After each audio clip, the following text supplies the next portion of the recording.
Olá pessoal, nós estamos iniciando agora uma nova série de vídeos e nesses vídeos nós vamos trabalhar em essência os modelos de correlação e regressão linear.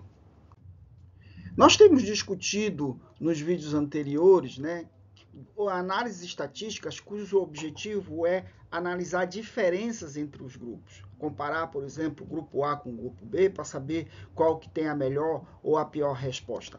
A partir de agora, nós vamos ver uma série de videoaulas em que nós vamos trabalhar análise, modelos estatísticos que examinam a relação entre variáveis. Será que quando uma variável aumenta, outra aumenta? Será que uma variável é possível de ser utilizada para predizer o que acontece com outra variável? Esses são os modelos que a gente vai discutir a partir de então, que são modelos um pouco diferentes dos que nós vimos até agora. Aqui um exemplo prático desse tipo de análise. Nós buscamos examinar nesse estudo que nós publicamos nessa revista a relação entre o desgaste dentário e a idade de indígenas semi-isolados que vivem na região do Vale Médio do Xingu. A ideia do estudo era tentar saber se o desgaste dentário poderia ser utilizado como um preditor da idade do indivíduo, visto que os indígenas não contam o tempo como nós contamos esses indígenas que vivem em regime de isolamento ou de semi-isolamento. Então, esse era nosso objetivo, um objetivo para examinar essa possível relação.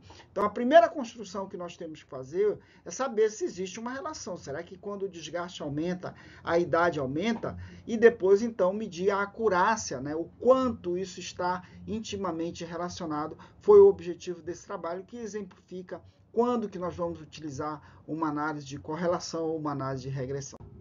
Um exemplo prático também que nós podemos utilizar são os modelos de análise de dentição. Eu vou explicar para quem não é da área odontológica, mas é muito simples. Isso aqui é uma criança, que tem dentes permanentes e tem ainda dentes de leite, os dentes temporários. E a ideia aqui, esses 4 dentes são permanentes e nós temos dentes permanentes que ainda não irromperam, que ainda não apareceram. Então, a ideia aqui, nesse tipo de análise, é tentar predizer o tamanho desses dentes que ainda não estão na boca, através de dentes que já estão na boca. É uma análise que nós chamamos de análise da dentição mista. Então, nós vamos prever o tamanho desses dentes que ainda não estão irrompidos a partir de dentes permanentes que já estão na boca. Se houver uma relação e essa relação tiver uma boa confiabilidade, vejam, nós podemos predizer fatos que ainda vão ocorrer a partir de fatos que já estão presentes. Por isso que a gente utiliza muito esses modelos. As análises de correlação, elas têm uma possibilidade de uso, de aplicação na prática de pesquisa científica, bem menores que as análises de regressão, mas elas são a base para a gente entender as análises de regressão. Então, vamos lembrar um pouquinho os conceitos de análise de correlação. Observe aqui que aqui eu teria o tamanho daquela variável que eu quero predizer, e aqui eu teria a medida daquela variável que eu tenho em mãos e que eu vou utilizar para predizer essa variável que nós chamamos de variável preditora. Então, vejam aqui que eu simplesmente estou querendo medir a relação entre o diâmetro médio distal, o tamanho dos incisivos inferiores, e da relação com os dentes permanentes que ainda estarão na boca, que ainda não estão na boca. Dessa forma, eu tenho uma correlação positiva. Vocês vejam que quando os pontos aumentam no sentido do eixo X, eles também aumentam no eixo Y. Então, aqui eu tenho uma correlação, ela forma uma linha, por isso que ela é dita colinear, e nós temos o coeficiente de correlação, no caso aqui 0,85.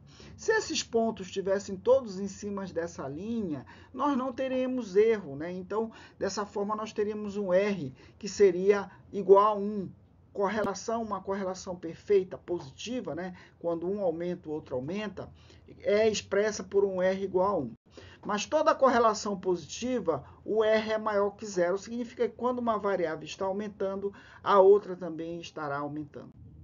Bem, nós também podemos ter correlações negativas. Vocês vão ver que à medida que eu vou obtendo os dados, esses dados são obtidos no mesmo indivíduo, em que eu mensuro a variável no eixo X aqui, vocês vejam que quanto maior a variável no eixo X, menor ela é no eixo Y. Então, essa é uma correlação inversa. Por exemplo, idade, e quantidade de fio de cabelo. quanto maior a idade de um indivíduo, provavelmente menos fio de cabelo, se já for um adulto, ele terá. Então, nesse caso, o coeficiente de correlação ele é negativo, ele é menor do que zero. Então, o coeficiente de correlação ele pode ir de mais 1 a menos 1. E a correlação inexistente, ou a correlação nula, a nulidade, seria o R igual a zero. Vocês vejam que uma variável está aumentando, enquanto a outra variável não sofre nenhuma relação, nenhuma variação. Então, nesse caso, nós temos uma correlação nula ou uma correlação com R igual ou próximo de zero. Bem, qual a importância da correlação? Primeiro, eu preciso saber se eu posso utilizar uma característica para predizer uma outra, né? Isso é muito mais utilizado até nos modelos de regressão, mas para isso eu preciso ter uma relação entre essas variáveis. E também eu preciso saber, tá, existe uma relação, mas qual é a força dessa relação? Ela é uma relação inexistente, é uma relação fraca ou ela é uma relação forte? Então, nós não vamos nos modelos de regressão e de correlação examinar apenas o valor de P, porque aqui também nós vamos ter um valor de P. Quando houver uma relação significativa, o valor de P vai ser menor. Probabilidade de erro, quando eu afirmo que há uma relação significativa, o P valor, porque é probabilidade de erro, ele também diminui. Nós não vamos examinar apenas o P valor, nós precisamos examinar também a força dessa relação, ou seja, o coeficiente dessa relação. Uma grande discussão que se tem é se nós devemos usar correlação ou regressão. Vejam, a regressão é um modelo que ele parte da correlação. Mas a correlação é uma análise que simplesmente estou examinando se existe relação entre uma variável ou outra, né? Quando uma aumenta, outra aumenta, quando uma aumenta, outra diminui, ou não há nenhuma relação. Nos modelos de regressão, existem vários objetivos para os modelos de regressão, mas um deles é eu tentar estimar o valor de um elemento, né, o valor de uma variável, a partir de variáveis pré-existentes. Se o meu objetivo é esse, eu vou ter que trabalhar com modelos de regressão. Mas eu também posso estimar qual é a variação de uma variável, né, a partir da modificação da outra variável. O quanto essa variável impacta na definição de uma outra variável. Isso acontece porque, além da relação linear, a regressão mede também o erro, né? O erro que seria a distância desses pontos em relação à reta de regressão, que é a reta que nós vamos utilizar para determinar os valores da variável. Então, em verdade, o que nós estamos examinando é uma relação, né, de uma variável no eixo x, que nós chamamos de variável independente ou variável preditora. Qual é a influência dela numa variável y, que é o nosso desfecho, uma variável dependente ou variável y. O exemplo prático que foi utilizado por muito tempo era saber, por exemplo, se a determinação do câncer estava associada, por exemplo, à quantidade de cigarros que o indivíduo fuma. Então, será que quanto mais cigarros o indivíduo fuma, maior é o risco de desenvolver câncer? Então, isso é utilizado, isso é feito através de modelos de regressão. Uma aplicação da análise de regressão, a análise de regressão é muito utilizada em estudos de observação, estudos não randomizados, porque a gente sabe que esses estudos, como nós vimos lá nos modelos de análise de covariância, eles são mais suscetíveis à variável de confusão. Então, é necessário a gente trabalhar e ajustar essa variável de confusão. Em estudos clínicos randomizados também, quando a gente não conseguiu randomizar adequadamente, para que a gente possa ter um controle de variáveis que tenham efeito diferentes entre os grupos observados. Após o início do estudo, o estudo já começou e a gente observa uma variável que ela pode ter um efeito diferente, ou onde a gente teve falhas na randomização, o que acontece muito quando nós temos tamanho amostral pequeno. Pode ocorrer, aumenta a chance de você não ter grupos equilibrados, mesmo tendo realizado uma randomização, quando você tem um tamanho amostral pequeno em cada grupo, né? Então, um exemplo aqui, eu quero saber qual é a influência de diferentes aparelhos ortodônticos em relação ao tempo de tratamento. Será que se eu mudar o aparelho, o tempo do tratamento reduz? Ou de uma determinada droga, se eu usar uma determinada droga, diminui o tempo de internação do paciente, né? Então, a gente sabe que, por exemplo, se o indivíduo que está usando o aparelho ortodôntico, ele tiver mais descolagem, veja, isso só vai acontecer depois que o estudo começar. né? E descolagem é uma variável que tem relação com o tempo de tratamento, ou seja, a quebra do aparelho tem relação com o tempo de tratamento e também tem relação, talvez, com o tipo de aparelho. Um aparelho pode ser mais frágil que o outro. E dessa forma, com os modelos de regressão, nós conseguimos ajustar essa variável de confusão. Nos modelos de regressão linear simples, primeiro aspecto que a gente deve ter, primeiro cuidado que nós devemos ter é analisar o gráfico. Está aparecendo que há uma relação linear entre as duas variáveis, então esse é o primeiro aspecto. Isso explica a regressão ou a correlação linear. E ela é chamada de simples porque nós temos apenas uma variável x, uma variável preditora. Essa variável x, aquela que eu quero predizer algo que está acontecendo numa variável desfecho, ela pode ser quantitativa, o que é preferível, né? Mas ela também pode ser uma variável binária, né? Por exemplo, ausente e presente, doente ou não doente, sexo masculino e feminino, ou uma variável ordinal, por exemplo, ausente, suave, moderada e severa. Mas, de preferência, a variável preditora deveria ser uma variável quantitativa. Isso melhora a sensibilidade da análise, né? E essa variável vai predizer, então, uma variável y. Esta variável y, a variável desfecho, ou também chamada de variável dependente, ela obrigatoriamente tem que ser uma variável quantitativa. E ela deve apresentar uma distribuição normal desses resíduos, que nós vamos explicar daqui a pouco o que seria essa distribuição normal de resíduo. Não é a distribuição normal da variável y, mas do seu resíduo, que a gente vai examinar em pouco tempo. Então, é sempre muito importante, quando a gente está fazendo análise de regressão, examinar o gráfico de dispersão. É o gráfico de dispersão dos dados. Então, vejo aqui que nitidamente não há uma relação linear, e aqui a gente tem claramente uma relação linear. Então, aqui vale a pena a gente buscar alguma análise nesse sentido, e aqui me parece que seria uma perda de tempo em função de você não ter uma relação clara, né? Então, a elaboração desse gráfico é fundamental e é o primeiro aspecto que a gente deve analisar para observar essa relação entre x e y e também observar a presença de dados que estão fora da sequência ou da distribuição normal.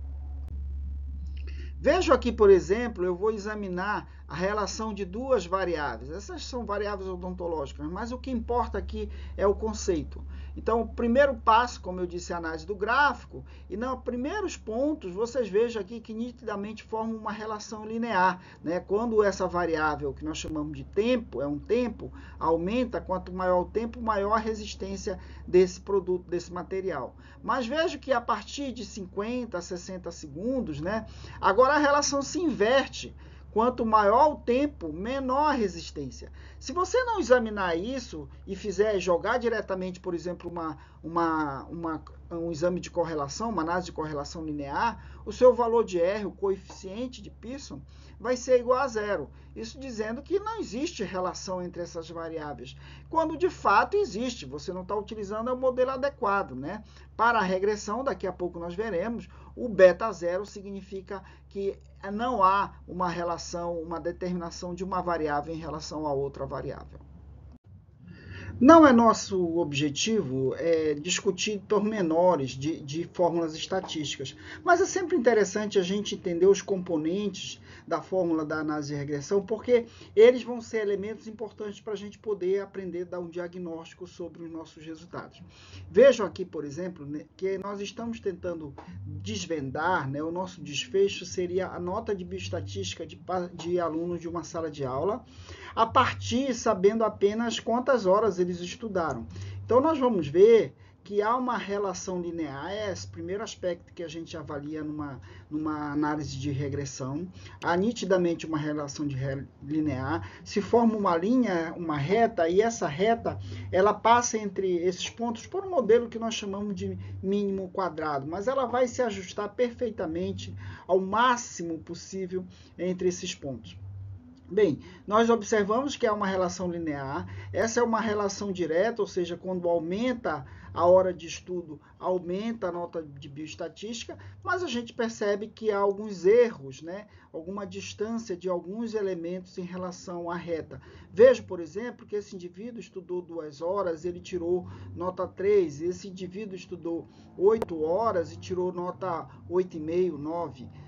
Então, há uma possibilidade da gente determinar a nota de bioestatística a partir da hora de estudo, mas essa determinação não é perfeita. Então, o que nós queremos aqui é saber qual seria a nota do indivíduo a partir da hora de estudo. Para isso, a gente precisa construir, né, qual seria o valor de y, ou seja, aqui está o eixo y, qual seria o valor de y quando eu tenho um x igual a 6, por exemplo, quando o indivíduo estuda 6 horas, qual seria a possível nota dele? Bem, para a gente construir esse raciocínio, nós temos alguns conceitos básicos, por exemplo, o intercepto ou beta zero. Beta zero, né, essa reta é chamada de beta, é a reta de regressão. Quando ela toca no eixo y, qual o valor de y quando o valor de x é zero? Ou seja, se o indivíduo não estudar, qual é a média das notas dos indivíduos que não estudaram nota? Nada. Então, seria 2. Então, isso aqui é o intercepto ou o beta zero. O ponto da linha de regressão cruza o eixo vertical em y quando x é exatamente zero, né? Isso é um conceito importante. O outro conceito é o coeficiente de regressão ou o coeficiente de determinação, a inclinação da reta. Na verdade, é quanto y aumenta quando x aumenta uma unidade. Então, se eu passo de 5 para 6, quanto aumenta aqui? Se o aumento for de uma unidade, significa que a cada 2 horas que eu estudar, eu vou ter um aumento de 2 pontos na minha prova, né? Por fim, então, eu consigo construir uma fórmula onde o valor de y vai ser igual ao intercepto, no caso aqui 2, mais beta, que é a inclinação. Se a gente considerar que para cada hora de aumento de estudo eu tenho um aumento de 1 ponto na nota, esse valor de beta será 1 e x será o valor que você quer determinar em y. Suponhamos, então, que eu queira saber qual seria a nota do indivíduo quando ele estudou 6 horas. Então, y será igual a 2, que é o beta zero, mais 1, que é o coeficiente, né? Cada hora de aumento 1, vezes 6. Então, esse valor seria 6 mais 2, 8. Então, se o indivíduo estudar 6 horas, em média, ele deverá ter uma nota igual a 8. Talvez aqui nós consigamos examinar melhor. Imagina que você tem uma pessoa em Nova York e essa pessoa em Nova York quer saber qual é a hora de Brasília. Então, o estudo ele é um estudo espúrio, obviamente. Então, durante o dia, ele vai ligando para Brasília. Quando em Nova York é 0 hora, em Brasília são 2 horas. Ele telefona depois quando em Nova York já são 3 horas, ele vê que em Brasília são 5, e assim sucessivamente, de forma que ele constrói uma relação perfeita entre a hora de Nova York e a hora de Brasília. E ele gostaria, então, por através desse modelo, determinar qual a hora em Brasília, quando em Nova York são 6 horas. Veja, a gente faz isso automaticamente, intuitivamente. Qual é o valor de y, hora em Brasília, quando Nova York são 6 horas, né? Então, y é igual a beta 0 mais beta x, o beta 0 é 2, é igual a 2, então y vai ser igual a 2, mais, para cada hora de aumento em Nova York, eu tenho uma hora de aumento em Brasília, portanto, o coeficiente de regressão é 1, e x seria a hora em Nova York. Então, y é igual a 2 mais 1 vezes 6, 1 vezes 6, 1 vezes 6, 6, mais 2, 8. Então, a hora de Brasília seria igual a 8. É assim que a gente intuitivamente constrói os modelos de regressão, e é assim que, na prática, eles são feitos também, ainda, claro, considerando aqui que nós temos uma relação matematicamente perfeita. Então, no coeficiente de correlação é o valor de R, né? Na regressão linear, o coeficiente é o beta, né? Que nós chamamos também de estimativa. Vejo que quando o beta é maior que zero, nós temos uma relação positiva entre a variável x e y. Quando o beta é menor que zero, nós temos uma relação inversa entre a variável x e y, né? Que seria meu R negativo. E quando o beta for igual a zero, eu não tenho relação significativa entre as duas variáveis. Então, esse é uma estimativa muito importante da gente examinar o valor de beta, que novamente é o valor médio de quanto aumenta em y quando eu aumento uma unidade em x. Um outro coeficiente importante da gente examinar nas análises de regressão é o coeficiente de determinação, ou R ao quadrado, né? Ele determina a variabilidade da variável desfecho em razão que é explicada pela a variável x, que é a variável preditora. Então, vejamos aqui de novo naquele exemplo de hora de estudo e nota de bioestatística. Então, eu vou ter o valor de R ao quadrado, né? Se esses pontos estiverem em cima, o R ao quadrado é igual a 1. E nesse caso aqui foi 0,98, porque eu tenho um pequeno erro aqui. Então, isso significa que 98% da variação de y, ou seja, da sua nota em bioestatística, pode ser explicada pela variação de hora de estudos, ok? Vejam que aqui eu tenho uma dispersão maior dos valores e, obviamente, que o meu coeficiente de determinação ele é menor. Então, lembrando que esse coeficiente de determinação ele é estimado também pela reta de regressão, mas aí considerando principalmente o erro que nós temos. Um pressuposto importante da análise de regressão, principalmente quando a gente está trabalhando com amostras pequenas, é a da normalidade dos resíduos. Os resíduos, vocês lembram, é o erro, é a distância desses pontos em relação à reta de regressão. Então, o que nós vemos aqui é essa distância ela tem que ter uma distribuição normal, ou seja, nós temos que ter mais pontos concentrados ao redor da reta, bem próximos à reta, do que mais distantes. Isso que é a normalidade. A gente vai conseguir entender isso quando a gente fizer o seguinte ajuste. Vamos pegar essa reta de regressão e vamos verticalizá-la. Ao fazermos isso, nós vamos colocar esses pontos e vamos baixar esses pontos até que eles encontrem o solo, né, ou o eixo X.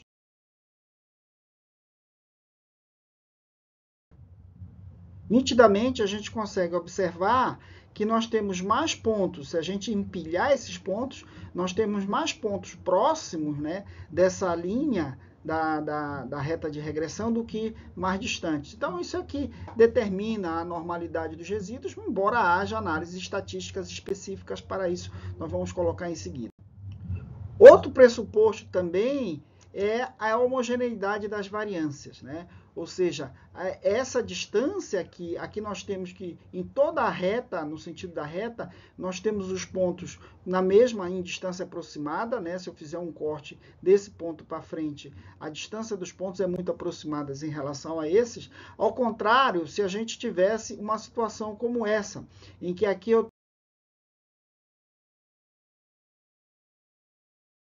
tenho pontos mais distantes, né, nessa área da reta do que nessa parte inicial da reta.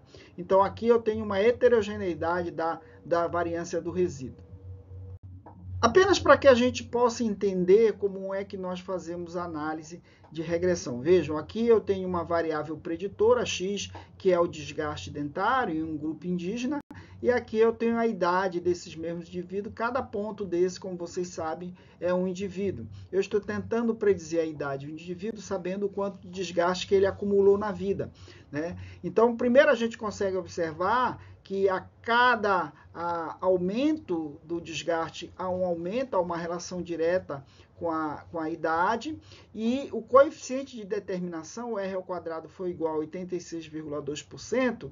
Isso significa que 86,2% da variação da variável y, que é o meu desfecho, ela pode ser explicada pela variação da variável x, que no caso seria o desgaste. Então, o desgaste explica 86,2% da idade dos indígenas. Isso é bastante. E aqui eu tenho a minha fórmula, né, da minha equação de regressão. O desgaste dentário, ele é o coeficiente de determinação, o intercepto é 9,62, e então eu tenho mais 12,67 do desgaste dentário. Dessa forma eu consigo estimar a idade. Por exemplo, se eu tiver um desgaste de 2, basta eu multiplicar 2 por 12,67 e acrescentar o intercepto, que eu sei a idade de um indivíduo, de um indígena. E é claro que essa idade não é precisa, eu tenho alguma variação que está colocado entre essas linhas verdes, que seria o nosso intervalo de confiança. 95% dos dados estão contidos nesse intervalo. Nesse mesmo estudo, quando a gente examina a população urbana, vocês vejam que nós temos muito mais dispersão dos valores em torno da taxa de regressão, né? Há uma relação linear direta, quando aumenta o desgaste, aumenta a idade, mas vejo que apenas 9,8% da idade pode ser explicada pelo desgaste dentário. Suponhamos que a gente queira, na verdade, predizer o desgaste dentário, né? A idade não é um bom preditor, então o que mais poderia explicar? O que mais poderia fazer com que esse modelo ficasse mais preciso? Talvez se a gente incluísse aqui variáveis como se toma uma bebida, se ingere bebidas ácidas, né, que tem um efeito sobre o desgaste dos dentes, se o indivíduo aperta os dentes e se ele tem hábito de roer unha, etc, etc. Então existem outras variáveis X que podem ser incluídas nesse modelo para melhorar a predição do modelo. Neste caso, especificamente, nós vamos trabalhar, quando a gente inclui mais de uma variável X, nós vamos trabalhar com os modelos de regressão linear múltipla, né? Onde a gente tem várias variáveis X tentando predizer uma variável Y, que são os modelos mais utilizados, que é a regressão linear simples, e que serão temas da nossa próxima videoaula, e eu aguardo vocês lá. Até breve.